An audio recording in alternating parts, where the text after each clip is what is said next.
భారతదేశంలో ఉన్న ప్రతి పౌరుడు ప్రేక్షకుడే. అది బుల్లి తెర, పెద్ద తెర, వెండి తెర, ఇంకో తెర, ఓటీటీ తెర ఏదో ఒక దాంట్లో.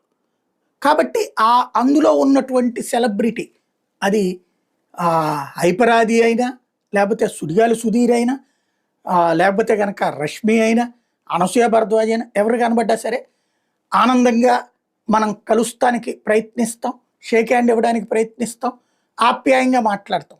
అది ఆ తెర మీదను చూసే వాళ్ళ పట్లన మనకుండే ఆరాధన. అంతే తప్పించి వాళ్ళు లోకానికి అతీతులు కాదు, దైవాంశ సంభూతులు కాదు. ఈ ఆదరణను చూసి చిత్ర విచిత్ర భావనలకు లోనైతే ప్రమాదం. లైక్ మన ప్రకాష్ రాజ్, మన కమల్ హాసన్ లాగా తయారవుతారు. ప్రకాష్ రాజ్ వచ్చేటప్పటికి దీన్ని నెగిటివ్ సెన్స్లో వాడుతున్నాడు, కమల్ హాసన్ విపరీత నెగిటివ్ సెన్స్